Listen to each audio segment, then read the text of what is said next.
तो जय हिंद दोस्तों, स्वागत करता हूं आप सभी का अपने YouTube चैनल ड्रीम जॉब में। मेरा नाम है बलराम ब्रानिया। देखिए, हिंदी व्याकरण की ये छठी क्लास है जिसमें मैं क्रिया करवाने वाला हूं। इससे पहली क्लासें जो हुई हैं उसमें मैंने संज्ञा कराया है, सर्वनाम कराया और विशेषण कराया है। यदि वो क्लास आपने नहीं देखी तो प्लेलिस्ट में जाकर उन क्लासों को देख लीजिए, आपके सारे कॉन्सेप्ट क्लियर हो जाएंगे। इस वीडियो का PDF आपको नीचे डिस्क्रिप्शन में लिंक दिया गया है, वहाँ से जाकर आप हमारे टेलीग्राम ग्रुप को ज्वाइन कर इस वीडियो का PDF डाउनलोड कर सकते हो।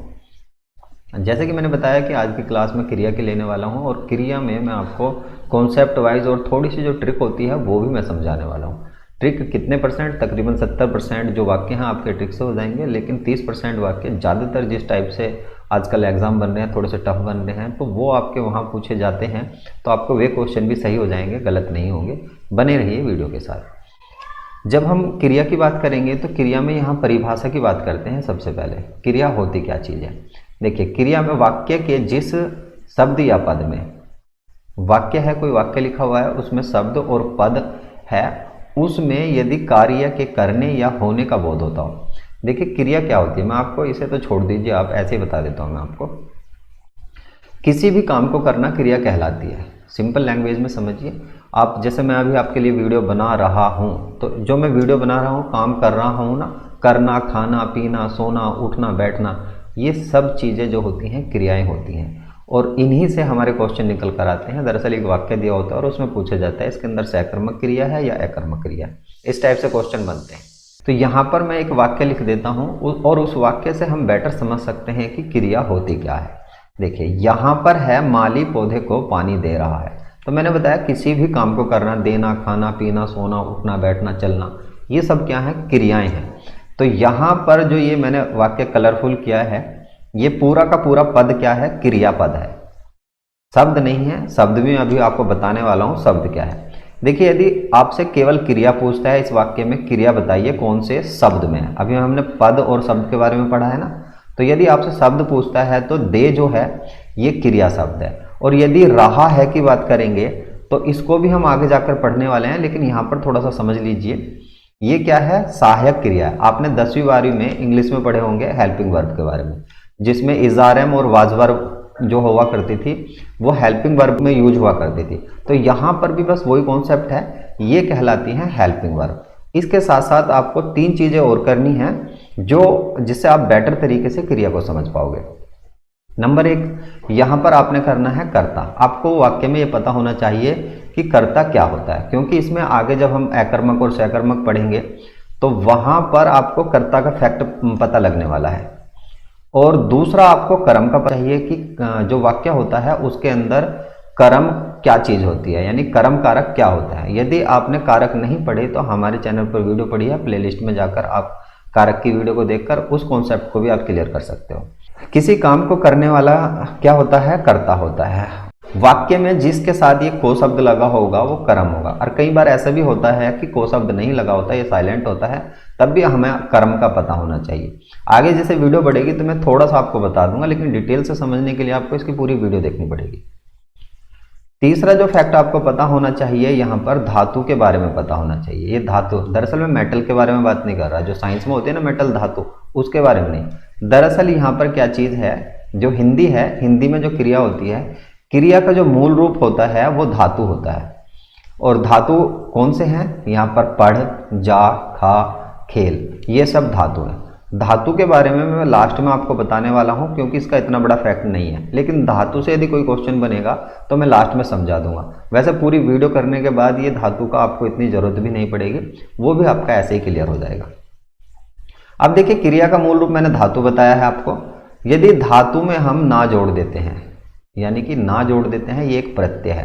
प्रत्यय मैंने इससे पहले वीडियो में बताया था। प्रत्यय अभी हमारी क्लास में नहीं हुए हैं, यदि आपके पहले हुए हैं तो बहुत अच्छी बात है, आपको बहुत अच्छे से समझ में आ जाएगा। प्रत्यय क्या होते हैं? किसी शब्द के बाद में जोड़ते हैं और उसका अर्थ बदल देते हैं। यहाँ पर धातु के साथ यदि हम ना जोड़ देंगे या आ जोड़ देंगे तो वो क्या हो जाएगी? सामान्य क्रिया के रूप में बन जाती है। कैसे बनती है? यहाँ मैंने एक टैली बनाई है, देखिए, इससे आप बेटर समझ पाओगे। ये धातु हैं, ये प्रत्यय हैं और ये क्रिया शब्द हैं जो बनकर आए हैं ना या आ लगाने पर।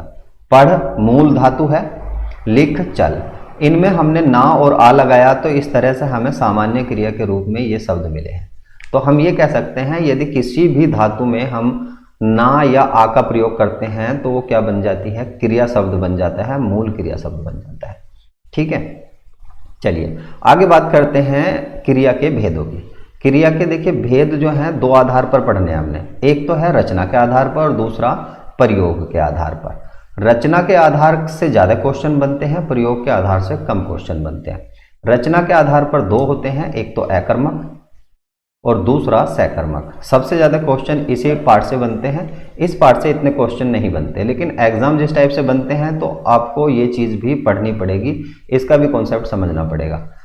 प्रयोग के आधार पर ये 7 होते हैं जो इस प्रकार हैं: सामान्य, संयुक्त, नाम धातु क्रिया, प्रेरणार्थक, पूर्वकालिक, अनुकरणात्मक और सहायक क्रिया। जो मैंने अभी बताई ना आपको सहायक क्रिया, तो इसको भी हम पढ़ने वाले हैं, आपका कॉन्सेप्ट ये भी यहीं से क्लियर हो जाएगा। अभी सबसे पहले बात करते हैं अकर्मक क्रिया। सबसे पहले तो मैं आपको समझा देता हूं कि आप ट्रिक के माध्यम से किस तरह कर सकते हैं। देखिए यहां पर मैंने ये लिखा है, यदि आपको क्या और किसको, ये 2 शब्द हैं या ये 2 क्वेश्चन कह सकते हैं। जब भी कोई वाक्य आपके सामने आता है क्रिया से रिलेटेड और अकर्मक और सकर्मक पूछा जाता है, तो आपने ये दोनों क्वेश्चन उस वाक्य से करने हैं, क्या और किसको। यदि इनका उत्तर आपको पॉजिटिव मिलता है, यानी कि इनका आंसर आपको मिल जाता है, तो हो जाएगी सकर्मक क्रिया। यदि नहीं मिलता तो अकर्मक क्रिया। कैसे, देखिए यहाँ पर ये है आपका, फिर पेन में थोड़ी सी डिस्टर्ब कर दें। सुरेश पत्र लिखता है। अब देखिए यहाँ पर करना है, सुरेश क्या कर रहा है, तो पत्र लिखता है। पत्र मतलब लिखने का काम कर रहा है, क्या कर रहा है, लिख रहा है। किसको लिख रहा है, तो पत्र को लिख रहा है। तो ये चीज़ें आपका आंसर पॉजिटिव में मिला तो सकर्मक क्रिया हो जाएगी। इसी तरह यदि आपको इन दोनों का आंसर नहीं मिलता, क्या और किसको का उत्तर न मिले, तो क्या हो जाएगी, अकर्मक क्रिया हो जाएगी। इतनी बात यदि आपके समझ में आ गई है तो बहुत अच्छी बात है। देखिए इसका भी एग्जाम्पल मैं आपको दिखा देता हूँ, बेटर आपके समझ में आ जाएगा। राकेश रोता है, तो यहाँ पर राकेश क्या कर रहा है, रो रहा है। लेकिन किसको, इसका आंसर आपको नहीं मिला, तो इसमें क्या हो जाएगी, अकर्मक क्रिया हो जाएगी। तो ज़्यादातर वाक्य जो 70% वाक्य हैं आप इस तरह निकाल सकते हो, लेकिन कुछ वाक्य ऐसे हैं जिनमें ये फैक्ट नहीं लगता, वहाँ पर आपको पूरा कॉन्सेप्ट समझना होगा। और कॉन्सेप्ट मैं आपको अभी समझाने वाला हूँ। सबसे पहले ये देख लीजिए, 2 वाक्य मैंने लिखे हैं, इनमें क्या फैक्ट है। देखिए यहाँ पर है चिड़िया आकाश में उड़ रही है, तो अब क्या बच्चे ज़्यादातर क्या लगाएंगे, चिड़िया क्या कर रही हैं, भाई क्या का जवाब मिला, उड़ रही हैं। किसको, आकाश। लेकिन ये नहीं है, यहाँ जो है इस तरह का फैक्ट नहीं है। इसके अंदर जो है अकर्मक क्रिया है, ना कि सकर्मक क्रिया। क्या और किसके का आंसर इसमें नहीं मिला। क्यों नहीं मिलता, क्योंकि इसमें फैक्ट पड़ता है कर्ता और कर्म का। अब नीचे जो वाक्य लिखा हुआ है, यहाँ पर ज़्यादातर बच्चे इसी ट्रिक को लगाएंगे जो मैंने बताया, क्या और क्या। राम क्या करता है, खाता है। किसको, आंसर नहीं मिला, तो एकदम लगाएंगे अकर्मक क्रिया। लेकिन ऐसा नहीं है, इसके अंदर सकर्मक क्रिया है। कैसे है, इस चीज़ को समझने वाले हैं हम अभी। देखिए यहाँ पर है सकर्मक क्रिया। सकर्मक क्रिया का कॉन्सेप्ट समझा रहा हूँ, बड़े ध्यान से समझना। जो मैंने कर्म के बारे में और कर्ता के बारे में शुरू में ही वीडियो के बताया था, उसका फैक्ट यहाँ पर पड़ने वाला है। वो चीज़ें आपको यहाँ समझ में आने वाली हैं।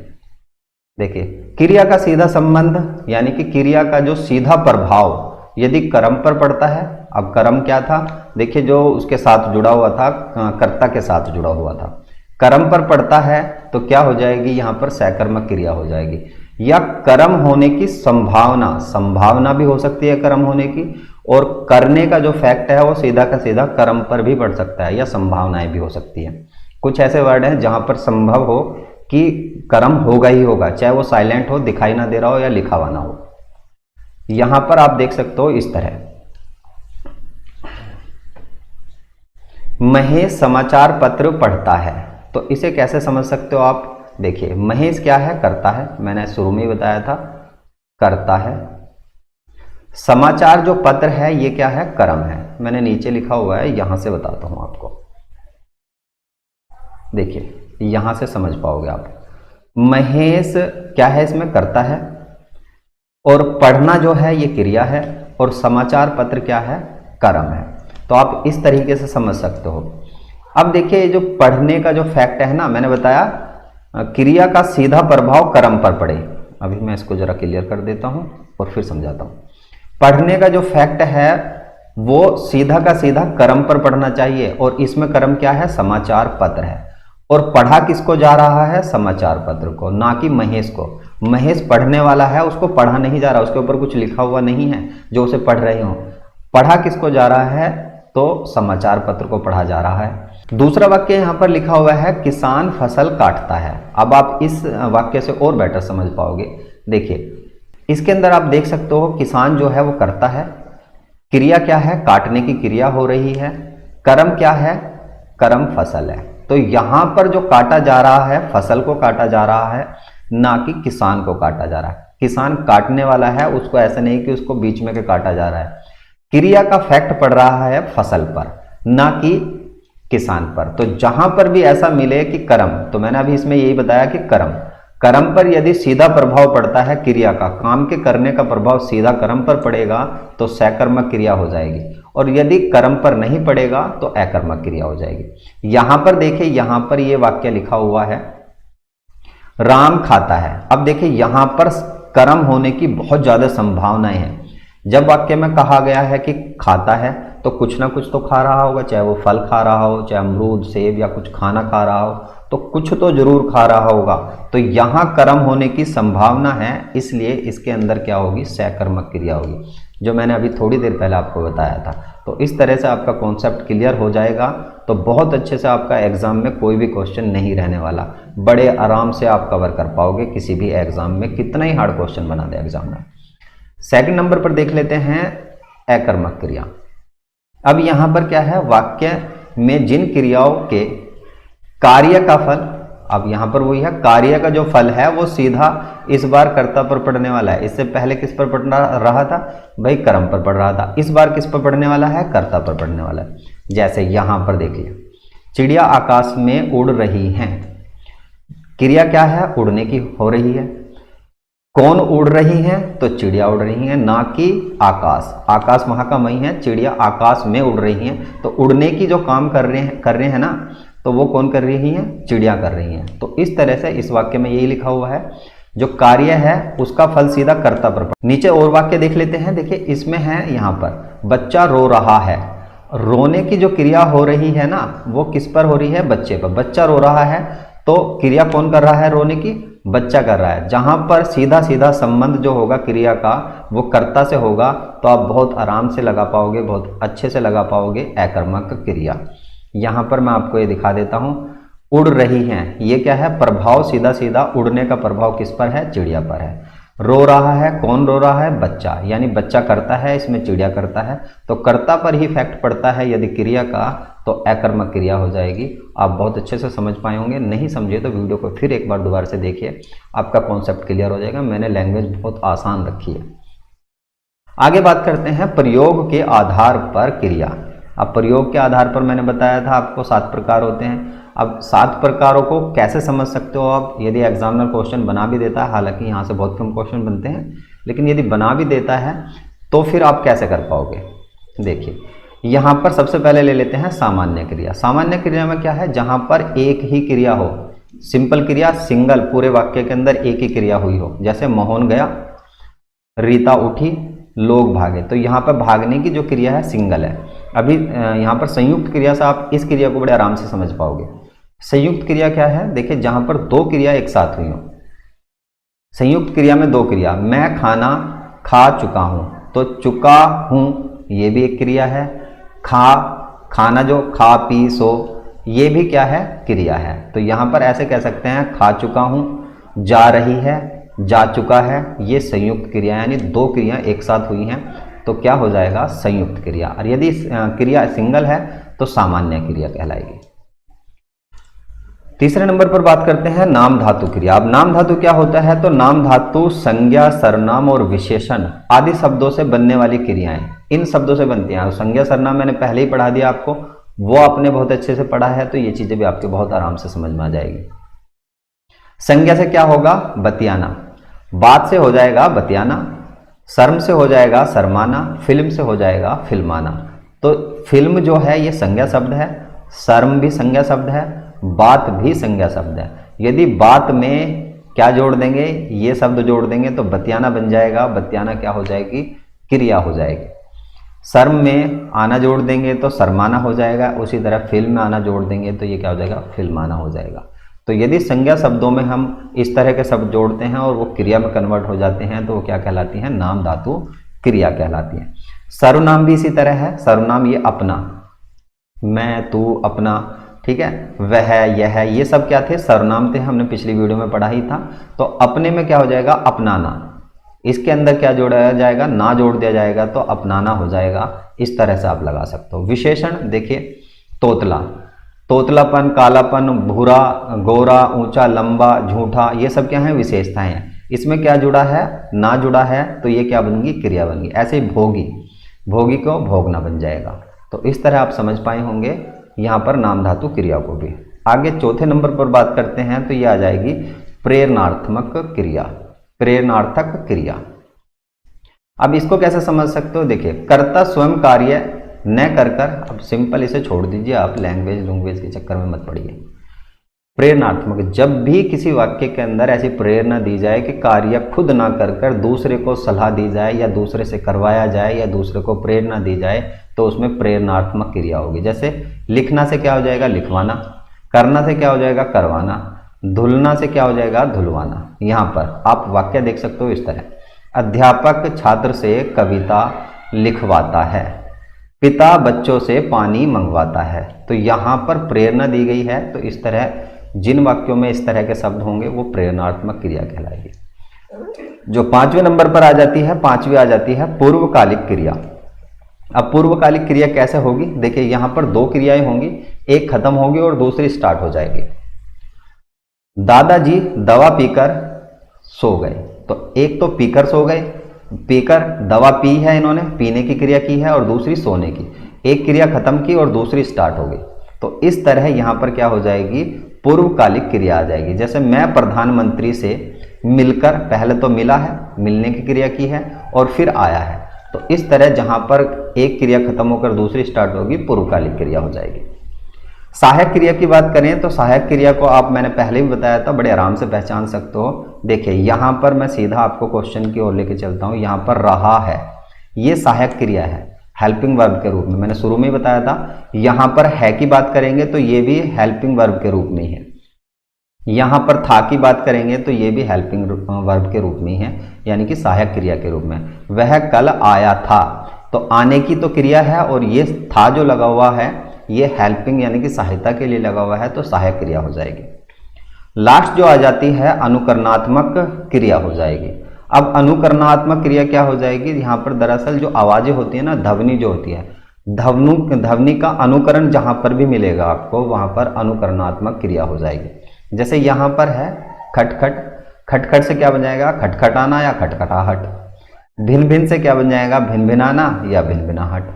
तो ये सब क्रियाएं हैं जो अनुकरणात्मक क्रिया कहलाती हैं। तो ऐसे शब्द यदि आपको मिलते हैं तो आप बड़े आराम से लगा पाओगे।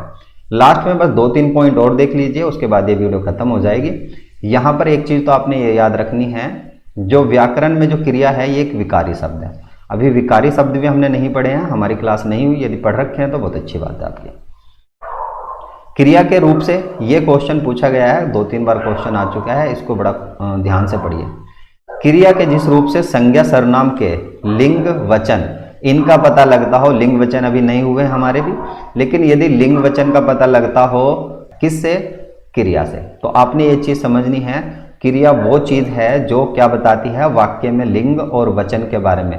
लिंग क्या होता है, देखिए लिंग होता है पुरुषलिंग और स्त्रीलिंग, मेल और फीमेल के बारे में भी क्रिया ही बताती है वाक्य में कि वाक्य फीमेल है या मेल है। वचन के बारे में भी क्रिया ही बताती है, भाई वाक्य एक वचन में है या बहुवचन में है। तो ये सब फैक्ट किसके पढ़ते हैं, क्रिया के पढ़ते हैं। तो इन दोनों के बारे में आपने बहुत ध्यान से पढ़ना है और ध्यान से ही रखना है ताकि आप एग्जाम में कोई भी क्वेश्चन गलत ना कर पाओ। अब यहाँ पर धातु की बात करते हैं, जो लास्ट शुरू में मैंने बताया था। आप चाहे इस वीडियो को यहीं छोड़कर जा सकते हो, और यदि आपने तैयारी पूरी अच्छे से करनी है तो इस कॉन्सेप्ट को भी आप समझ के पूरा जाइए। धातु के भेदों की बात करें तो धातु के 2 भेद होते हैं, एक तो मूल धातु होता है और दूसरा यौगिक धातु होता है। मूल धातु कैसा होता है, जो स्वतंत्र होता है, जैसे यहाँ पर है जा, खा, पी, रह आदि। इसमें किसी और चीज़ का योग नहीं होता। जाना भी, खाना भी, अभी इसमें ना नहीं जुड़ा, सिंपल है, ये मूल धातु है। तो खा, जा, पी, रह, ये मूल धातु हैं। यौगिक धातु की बात करें जो योग से बनेगा, या तो उसमें प्रत्यय लगा होगा या खुद एक और उसके अंदर धातु लगा होगा, दो धातुओं के मेल से बना होगा, या विशेषण लगा होगा, या संज्ञा लगी होगी। तो इस तरह के जो शब्द होंगे वे यौगिक धातु कहलाएंगे। कैसे, देखिए यहाँ पर देख सकते हो, उठना, ठीक है ना, यहाँ पर उठवाना हो गया, यहाँ पर दिलाना, दिलाने से दिलवाना हो गया। तो ऐसे यहाँ पर देखिए दो धातु एक साथ आए हैं, रोना, धोना, तो यौगिक धातु कहलाते हैं जहाँ पर भी दो यानी जोड़ होता है या दो शब्दों का मेल होता है और वो धातु के रूप में होता है, तो यहाँ पर यौगिक धातु हो जाएगा। बस इतना है और कुछ भी नहीं है। यदि आपसे पूछता है तो बता देना। वैसे तो इसके और भी भाग हैं, 4 भाग होते हैं, लेकिन वो हमने नहीं पढ़ने, बस इतना समझ लेना मूल धातु कौन सा है और यौगिक धातु कौन सा है। इस वीडियो में इतना ही। वीडियो का PDF आपको हमारे टेलीग्राम ग्रुप में मिल जाएगा और आप इन प्लेटफॉर्म पर हमें ज्वाइन कर सकते हो। मिलता हूँ नेक्स्ट वीडियो में और MCQ लेकर आऊँगा इस बार सभी वीडियो का, जितनी मैंने अब तक कराई हैं, किस टाइप से क्वेश्चन एग्जाम में बनते हैं और क्या क्या क्वेश्चन बन रहे हैं इस बार एग्जाम में।